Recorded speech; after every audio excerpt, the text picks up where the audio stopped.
trying to start the drive with a pass. And he was hit just as he released it, and it falls to the turf. The hiatus in this great rivalry has been way too long. But, guys, we were there the last time they squared off in 2011, and how great is it to have A&M and Texas back? It's one of the most special rivalries in all of college football, and unfortunately with conference realignment, it took this game away. But now that they're both back in the SEC, David, we're back on in this great game. Yeah, and we get to continue the hate, the pettiness. Just, you got to love it, man. That's what makes rivals so good. In-state rivals going at it. We lose that with conference realignment, but we get it back with this one.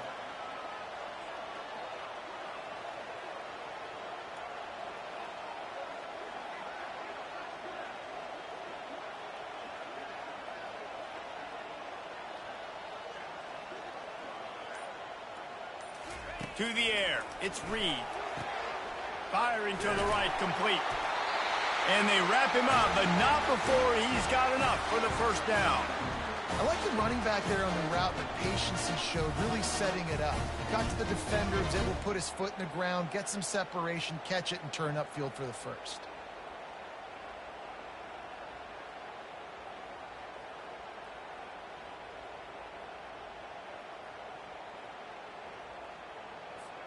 They've got it at the 37. It's 1st and 10. Use the play fake. Now to throw. Catch in the middle. It's Muhammad. Stopped at the 47 after a 10-yard gain. That is an excellent throw by the quarterback, finding the window between the zones and delivering that ball on time.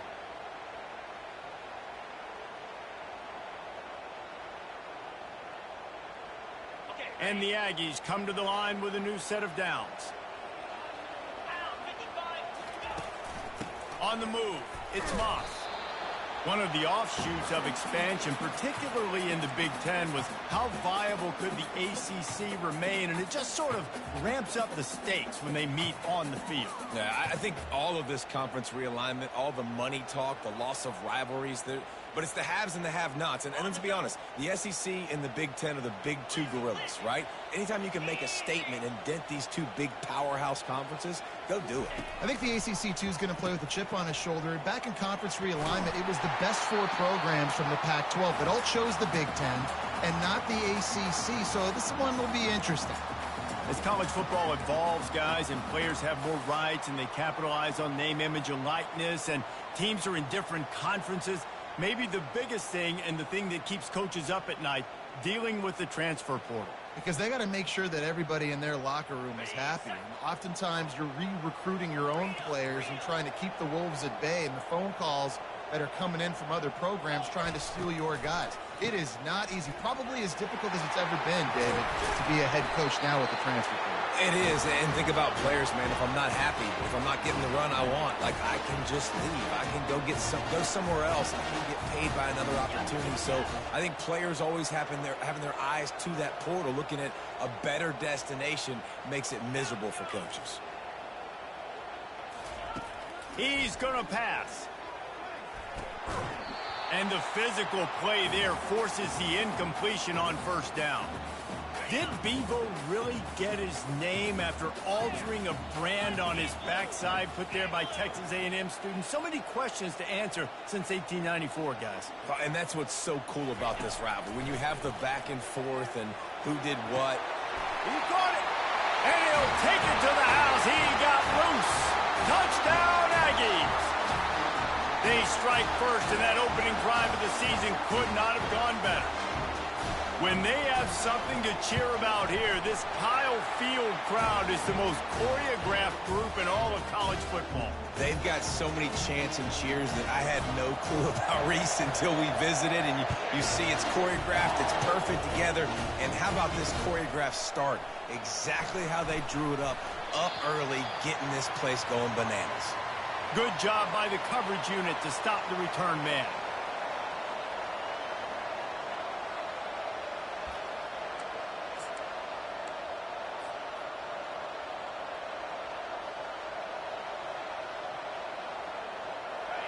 This crowd bringing the energy and noise early. Looking to go up top on first down. Grabbed over the middle. It's Golden. They get him down after he makes the catch. Smokey the Cannon was firing the last time these two teams met as Texas pulled out a close one. You know, when winning teams win a rivalry game like this, they get the bragging rights. That just seems like it's magnified in this state, though. That was a huge win for Texas a year ago. Well, I mean, you mean everything's bigger in Texas? We've never heard that before. Obviously, when you beat the Aggies in a rivalry game, the bragging rights run deep for a whole year. So what do they have for 3rd and short from their own 23?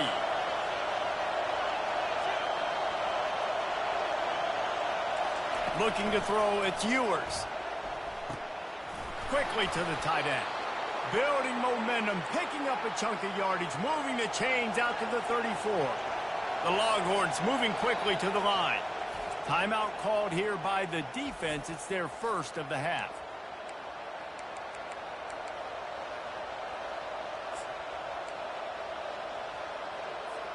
Lining up from the 34 on first down.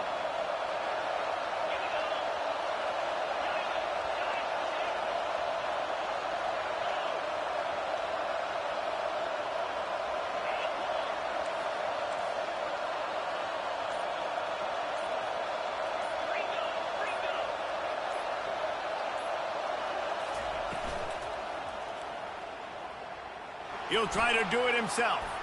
At the 45 on his way. It's such a good sign for your offense when your quarterback is this dialed in early in the game, right? On the RPO, wanted to throw it, nobody open, so he takes off running it himself and gets a big gainer. If I'm the coordinator and play caller, I'm finding more ways to get this guy running the football and keep this defense on their heels. Trying to make magic with his feet. Love seeing these early season top 25 matchups. You can get a really good feel of how good these teams are, guys. And the intensity is going to be big too, David, because the players, you know, on these teams, they've been thinking about this game for a long time. They knew they'd have a national stage, and they got a chance to prove just how good they are. Oh, man, make that statement. Make that early statement. We always look at the end of the season, and what does the committee say? Oh, they beat top 25 so-and-so. Here's your chance to put that on your resume that'll pay off big time and late in the season.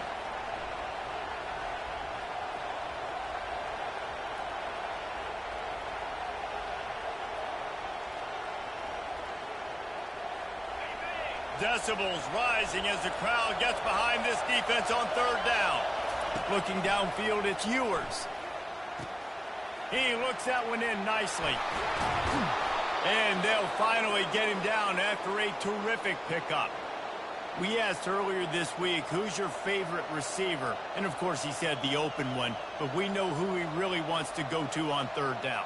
The best one. I mean, I think the open one, obviously the politically correct answer. But you want to find the guy that you got that great chemistry with. You know exactly where he's going to be. You got that bond and that trust. Throws for the end zone. And he'll take this into the end zone, but hang on just a second. Flag down. Let's see what this is about. They'll decline the penalty here, and the result of the play stands. PAT unit on the field. And it's up and good. They put together an 81-yard drive, and they pay it off with a strike from 38 yards out. All tied up and just about set to kick it away.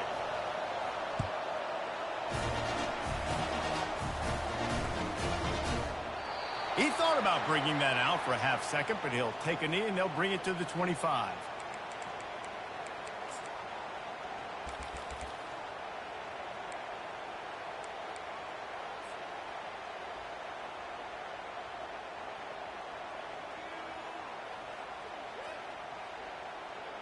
Texas A&M has it back, and we say howdy to the Aggie offense again. They unleashed an aerial assault last time that took them right to the end zone, David. So, Reese, with that drive, I think you've accomplished something you wanted to accomplish.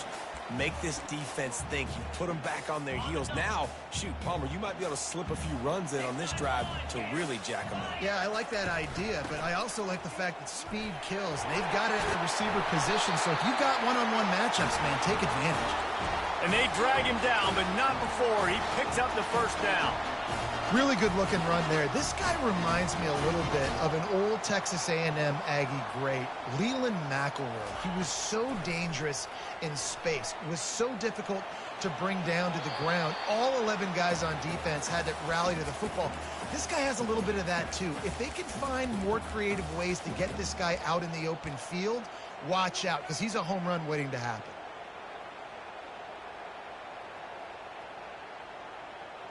They'll go back to work after the incompletion. Here's 2nd and 10 from the 36. Looking for a man. It's Reed. Got it set up on the outside. They make the stop, but not before the screen has hit him for a first down and much more. Really good execution by this offense. That is a time-honored way to slow down the rush, hit him with the screen, and a chunk play. Yeah, such a great job because you're flying up the field to get to the quarterback because everything looks like pass down the field. Let those guys get up the field, throw it right behind him. He does a little bit of the rest, making some moves, getting upfield, making the big play. Oh, he's going to try to hit him over the top.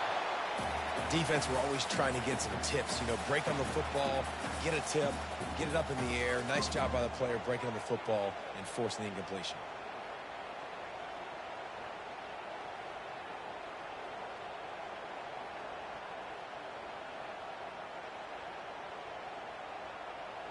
Line getting set on 2nd down.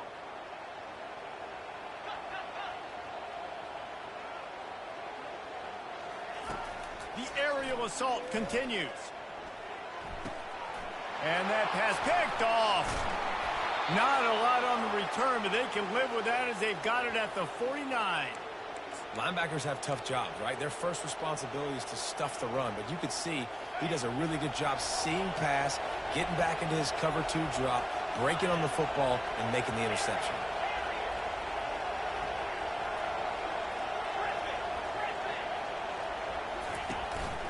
Using his legs, it's Baxter. Able to scrounge 3 yards out of that one somehow. It's 2nd and 7. Well, man, there's some big hitting going on in the trenches right now. This defense, they take a lot of pride in stopping the run. Let's keep our eye on them throughout the course of the game and see if they can contain this running attack. Fires to the wideout. Ball in the air, intercepted. And they'll close in on him after a good return on the interception. QBs have to understand, when I'm throwing against zones, I got to manipulate guys with my eyes. I might have to look one direction to create an opening to throw that ball or zip that ball in. I got to use touch. It's really hard when all eyes are on me, and you could tell the quarterback was not ready and did not make a good throw. They'll leave it with the lone back. And he slid through that attempt, and he's got room. He's loose. And he'll take it all the way. They couldn't bring him down.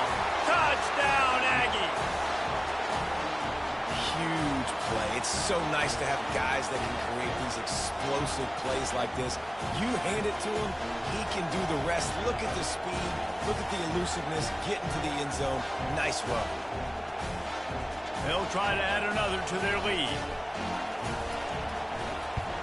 And the extra point is true, and they're on top by 7. The officials offer the deal, and the coach accepts it. They will take the penalty. The kickoff team on the field, and he ought to just boom this thing through the end zone with that extra 15 yards on the penalty. And they desperately wanted to attempt a return, but decided not to. Instead, they'll take the touchback.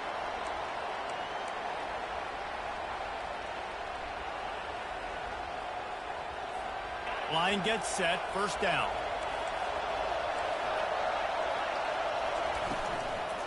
On the run, it's Baxter. And the defense holds firm. No pickup at all on that play. How about the defender being a heat-seeking missile? He was on radar lock. He found the football and flew down with some bad intentions.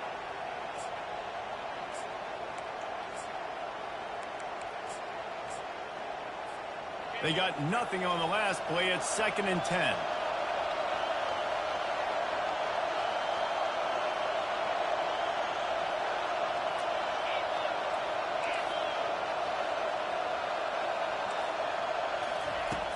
Now the play fake. trying to get to it. And the pressure was too much. They get him at the 15.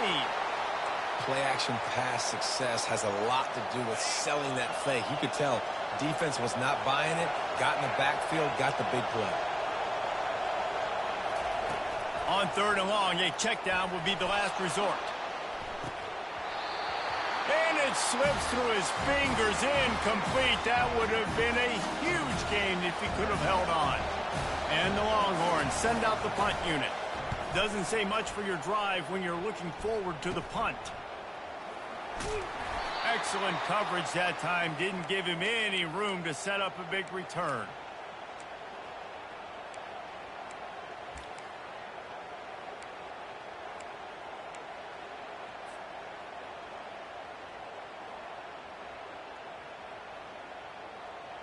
Texas A&M has it back on the offense, ready to go to work. Jesse looking to take it down the field for back-to-back touchdowns. I think it's really important for them moving forward, too, to have a lot of balance, right? You want to be able to keep this. Oh, look out! And he's sprinting. He'll take it all the way. Touchdown, Aggies! I bet this coaching staff is jacked up to get this offense firing so fast early in the season, on point. A lot of times it takes time to build the rhythm. It takes time to get it rolling. This offense starting the season off with a bang. Let's go to the studio now and check in with Kevin Connors. Kevin, what do you got? Fellas, it's a final now in one of the more intriguing games of the week, that notable top 25 clash. Oklahoma rolled to a victory, and after putting up this kind of win, there has to be some Heisman buzz around a program that produced 4 winners of the award between 2003 and 2018. Always interesting to see ranked teams collide, and today was no different. The agony and ecstasy of college football, fellas. Kevin, thanks a lot for that one. Sounds as if they had a good one there. Well, it's plays like that that'll help this offense stay in rhythm all game long. If you can have that kind of success on first down running the football, it just opens up your entire playbook moving forward. Dropping back, it's Ewers.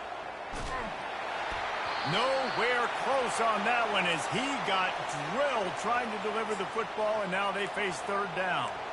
We're already in the first quarter, but already you get the feeling this could be a long day for this QB. He's already been sacked. He gets hit right there on the incomplete throw. They've got to find a way to do a better job up front of protecting this guy, or it's going to be difficult to put up points. And they wrap him up, but not before he gets enough on the catch for the 1st down.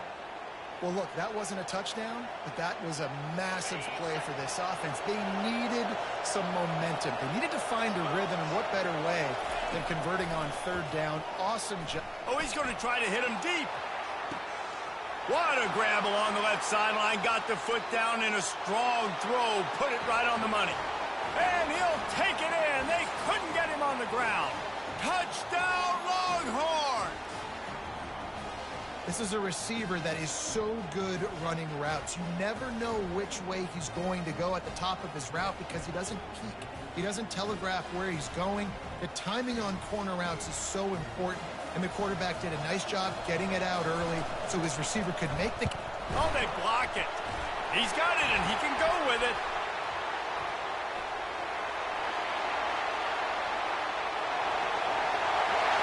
He's at the 30. He's at the 10. He takes it all the way back for the 2.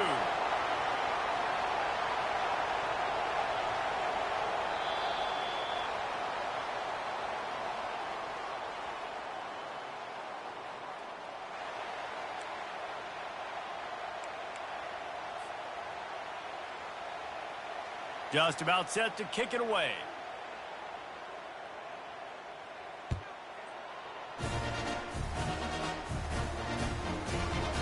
So much for the touchback. Here he comes. He's brought down at the 16. Would have been much better off to take the touchback.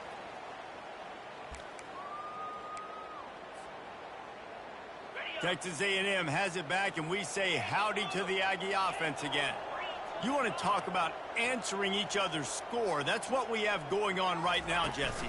Yeah, and this offense, it's been impressive just seeing how well they've been executing, too, because they're playing with a sense of urgency, David. They know they've got to go score a touchdown every time they take the field. It's like a tennis match. You're just trying to break serve at some point, just back and forth. Both offenses having a lot of success in this football game. They knock him down right there. Awesome job up front by this defensive line, being so good at the point of attack and eating blocks, eating some double teams that allows these linebackers to run free, unencumbered, and get to the football. Now the defense will try to rise up on 3rd and short from the 21.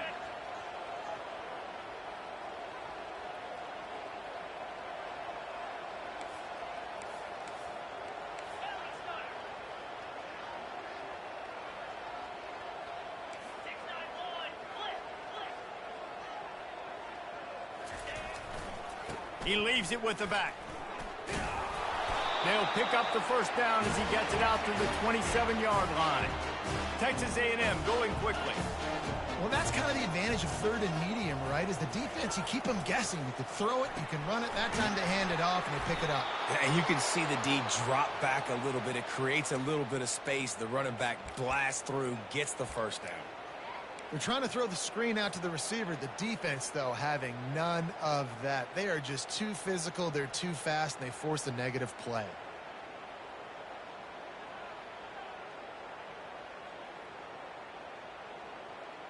Lost one on that last one. It's 2nd and 11.